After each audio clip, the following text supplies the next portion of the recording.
Swayam Prabha. Digital India. Educated India.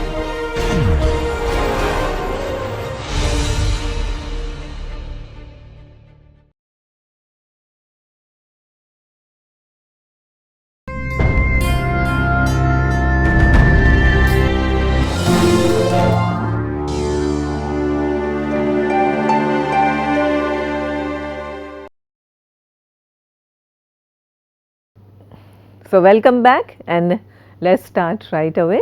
So, look at the first passage as part of your reading comprehension.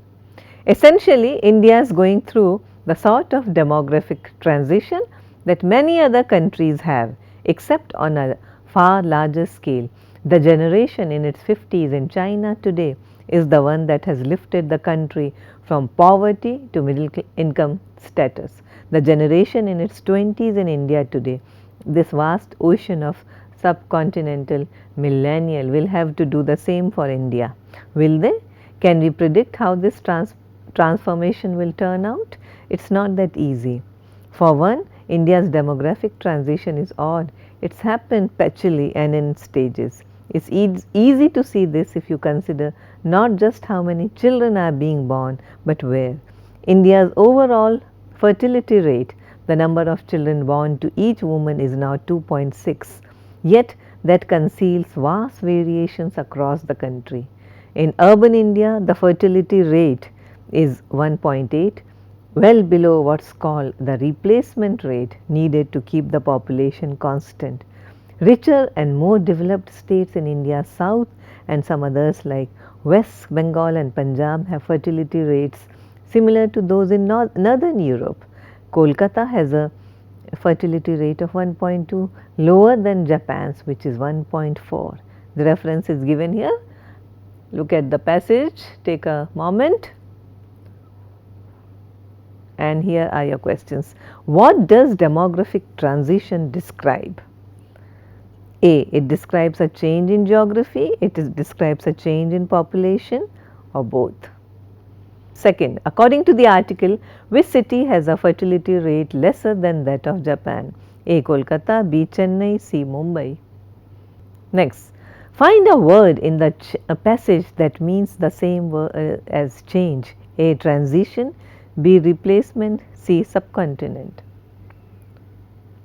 So, answers are of course B. It describes a change in population. Demography is a change in population, and the second one is A, of course, Kolkata, fertility rate is lower than Japan, and transition is to change, in a state of change. Now, look at the next passage. GoDaddy had been known as a domain business, which it was. What Irving saw was that registering a domain was an early step for a rising business. As he put it, GoDaddy was in a unique position in capturing ideas at their earliest point. He pushed the company to make it incredibly easy for folks to take the next steps in turning those ideas into reality.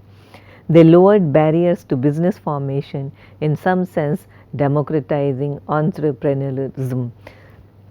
Interestingly, two of the other winners of the CEO Connections annual awards are people democratizing entrepreneurialism in one way or another.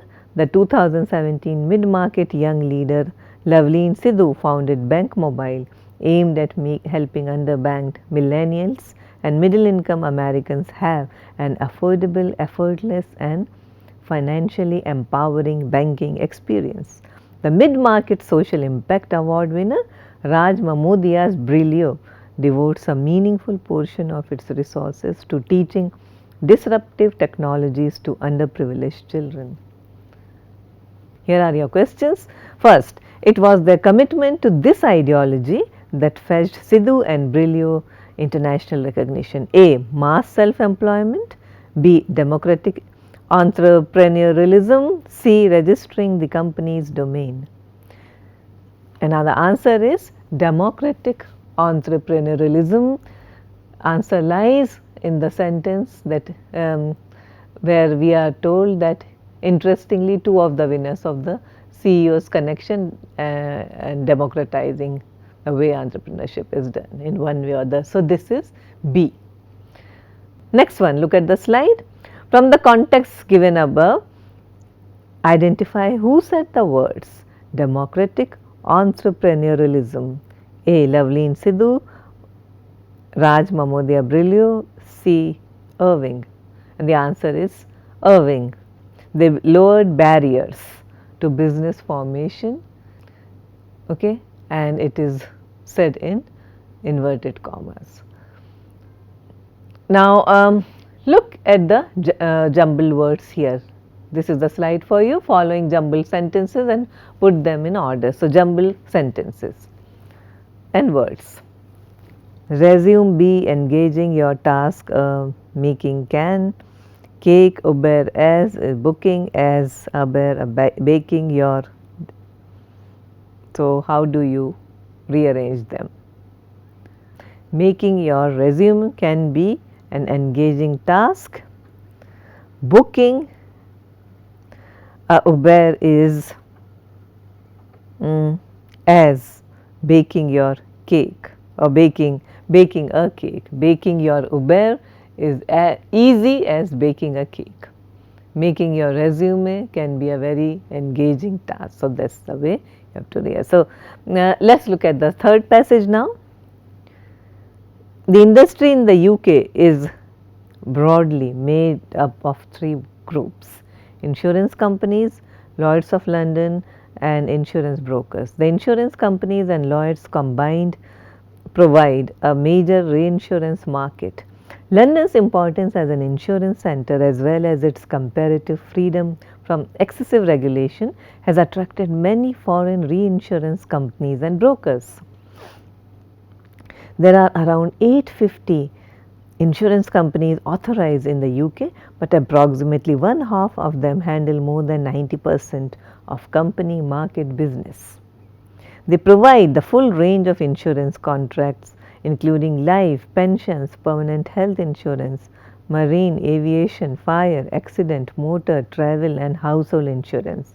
The insurance companies have a combined premium income of more than £50 billion per year. Lloyds is a unique international insurance market. Lloyds is a society of underwriters made up of more than 26,000 members or names who as private individuals accept insurance risks and are liable for claims to the full extent of their personal wealth. Reference is given below. The questions are, let us look at the first question. Why has London attracted many foreign reinsurance companies and brokers? A, because it is an insurance center. B, because of its minimal regulation. C, major reinsurance market. Next question, look at this. Find a word from the passage that means the same as. A, invest in the Lloyds syndicates as private individuals. The first one is all the answers are correct.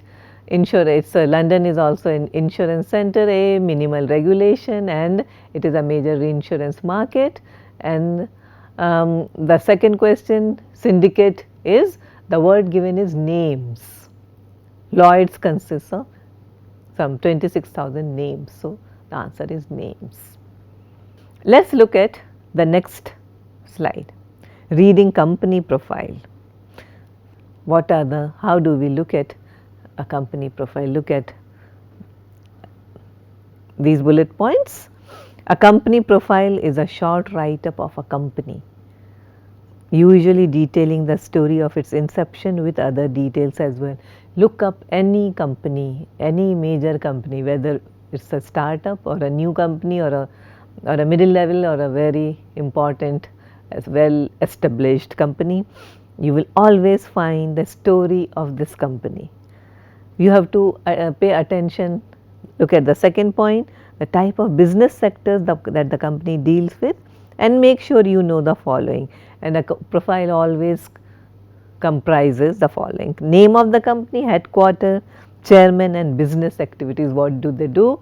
First is name, of course, where is it located, who is the owner, the chairman, I mean the person who is at the highest level, and then business activities. What does this company do? I would like you to, as a warm up exercise, look up the website of any major Indian company and look at its profile and see, look at the way things are done. Sometimes it's given beautifully in a flow chart way. You know how flow charts are. So sometimes it's done in a flow chart manner, and sometimes maybe just in a very descriptive way. So look, compare the way companies give their profiles. I'm sure it's going to be a very interesting exercise for you, and it's a great learning exercise activity as well. Now let's look at the fourth passage. The Modo Group is an international company. Its headquarters are in Stockholm. The president and chief executive officer is Bernd Love. Its main areas of business are fine paper, newsprint and magazine paper and other wood products. Most of Modo's production is carried out in Sweden, but the company is present in many European countries and in the United States. More than 80% of the group's total sales of 18.4 million Swedish kronor in 1990 came from countries outside Sweden, primarily the European community. The company has about 12,961 employees, and here is the reference. Let's look at the profile now. What is the name of the company? Let's look at the question. So this is how you should ask, and sometimes you may be asked questions like these. The name of the company, the headquarters, business activities, main markets, number of employees and the chairman. Look at the answers here. First, Modo is based in Stockholm. Third, what does it deal in? Fine paper, newsprint, magazine paper and other wood products. The business is spread in countries outside Sweden, primarily the European community, and how many employees? 12,961. And chairman means CEO president, who is Bernd Love. Let's look at the fifth one, fifth passage, the story of Colgate. William Colgate founded Colgate Company in 1806 as a starch, soap and candle business in New York City. For the first 100 years, the company did all its business in the United States. However, in the early 1990s, the company began an aggressive expansion program that led to the establishment of Colgate operations in countries throughout Europe, Latin America and the Far East. Recently, it has set up operations in Turkey, Pakistan, Saudi Arabia, Eastern Europe and China. Colgate-Palmolive has become a truly global consumer products company, worth $6.6 million and selling in more than 160 countries. Colgate-Palmolive's 5 main sectors of business are oral care, household surface care, fabric care and pets, nutrition and health care. In the area of oral care, Colgate-Palmolive is the world leader in toothpaste.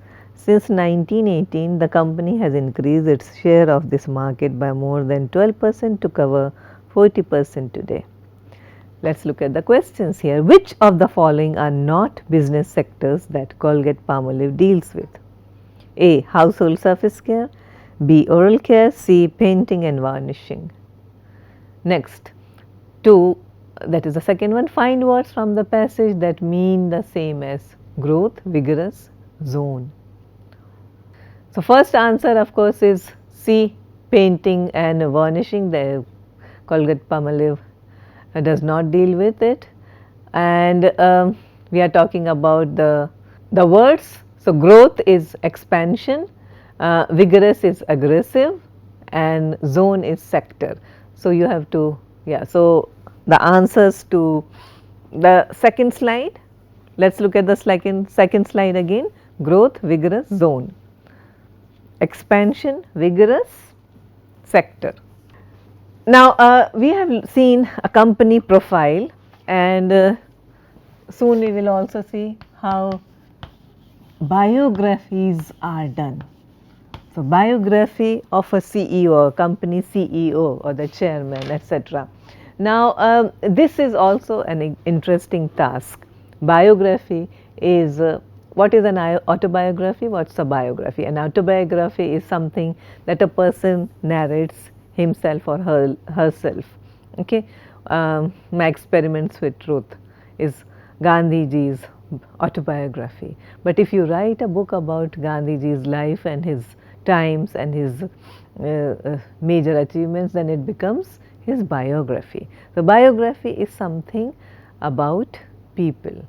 We write, the person is not writing in his in the first person, but somebody else is doing the job for him, with or without the person's permission. It's a very tricky area.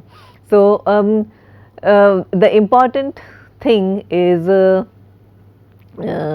most of the questions that deal with testing the reading of biography is you won't find charts and data and graphs, rarely you will come across.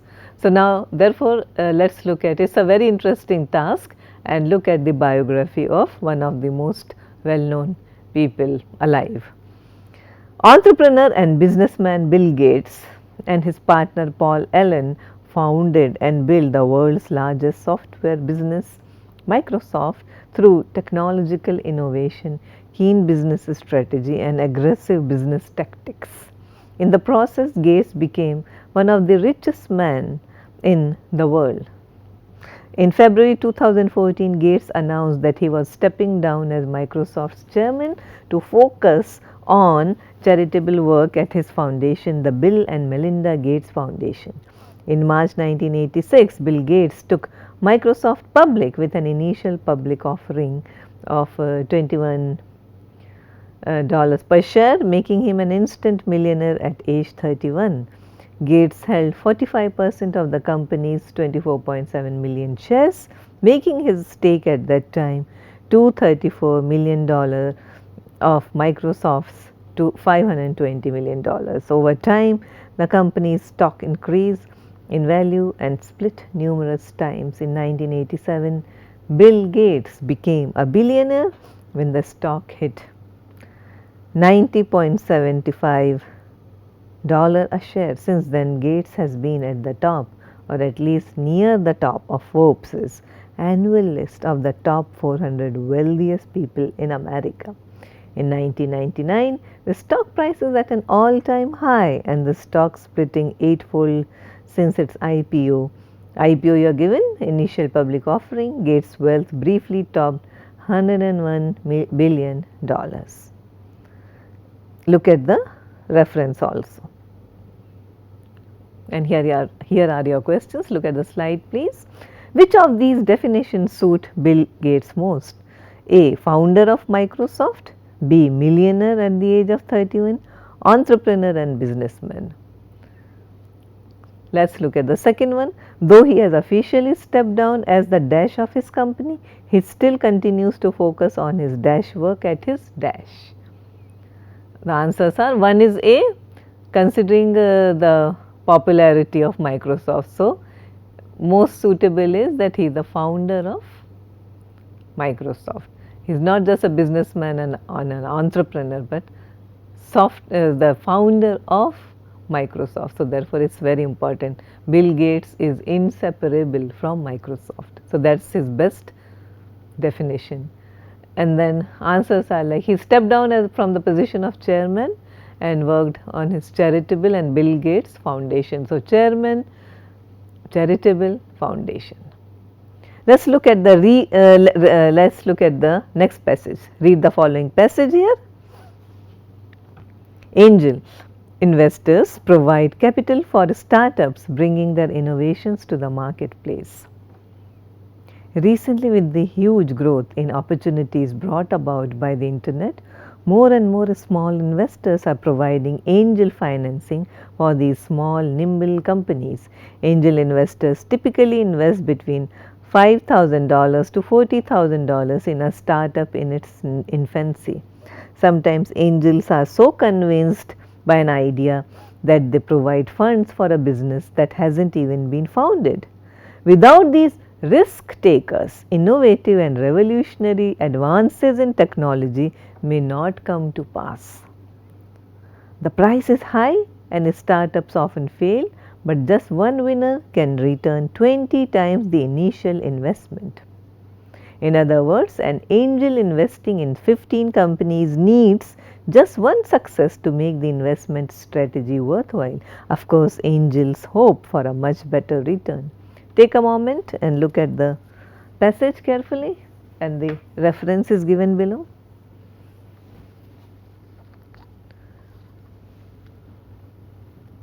Let's look at the questions here. Answer the following. Angel investors are A. Risk takers, give their blessings to the companies, provide capital for startup companies, none of the above. Are venture capitalists and angel investors the same? Justify your answer. Yes or no? So, you have to give yes or no, and justify your answer could also be if perhaps it is an essay type, but which is not what we are exactly testing. Let us look at the other slide also. This is a continuation of the same essay or same passage. Because these investors, we are looking at the same passage, please pay attention to this, the angel investors. So, because these investors come into play at the beginning of the company, there are many terms used in angel investing that reflect this early stage development. Here are some of the most important. Seed a company, the first seed of money to help grow the company. Get in on the ground level, lowest level entry point. Self-funded, a company that provides its own financing without asking for outside help. Garage startup, the classic technology started. Steve Jobs and Steve Wozniak started Apple in a garage. It has become a modern day American dream of many, especially in San Francisco. Angel investing is sometimes confused with venture investments. Angel investors fund at the initial entry level, while venture capitalists usually wait until a young company has proven that their idea and has brought their product or technology to market. These companies then need larger investments to quickly grow and capture market share. Let us look at this slide now. Why are angel investors crucial to the startup scenario? A. Because they invest in companies. B. They invest in companies at their nascent stage and give them the push that the companies and their ideas need. C. None of the above. So, the first one is answer is A and C both. Now, the second is no. Angel investors fund at the initial entry level, while venture capitalists usually wait until a young company has proven that their ideas has brought their product or technology to market. And C, third is C, option C is the answer to the third one. So, the question is, why are angel investors crucial to the startup scenario? None of the above. Okay. And why? As it reflects the role these investors play in bringing about innovation into the world of technology and business. So, what have we been doing in today's class? We have read a variety of extracts, passages taken from various sources. We have also seen profiles, biographies, jumbled sentences, jumbled words even, and how these things operate. So, the idea is that in business English, just in any kind of English language, kind of whatever you call it, but business English is also a kind of honing your language skill, especially only the difference is that you are doing this in a business setup in the domain of business. So, therefore, but passages will be of course more centered on the kinds of topics that are related to business and technology and various initiatives and development rather than something else. You are not going to be tested, for example, on language and literature here, but at the end of the day it is your language that is being tested. So, the idea is that you keep looking at some of the way that you get the cues, okay, some of the way that you understand the cues, that you learn, that you understand the hints that are given in the passages. and it's the same strategy that is applicable in every kind of English language. So it's not just in business English, but in maybe in technical English or other kinds of uh, English for competitive purposes and all. So, but this is something that you have to understand. So, honing your English language, that is the idea that drives this particular course, and the passages that we have been doing centering on business English, and the idea is that we develop your reading and your comprehension of how of the way these passages work. Many of these passages, as you have seen, are real passages, authentic passages taken from day-to-day readings. So, the best advice that we can give you at this point is that you read a lot, perhaps on the internet, perhaps the business section of a magazine or the newspaper, and cultivate the cues and hints and the signal words that are given. If you are already in the domain of business English, if you are already doing a course related to business and administration, these things will be easy. However, if you are new to this domain and you just need to take up an exam or certification like this one, a course in business English, then I think that you have to start reading more passages that focus on the business English or business areas. So, thank you very much. In our next two classes also we will do more reading exercises.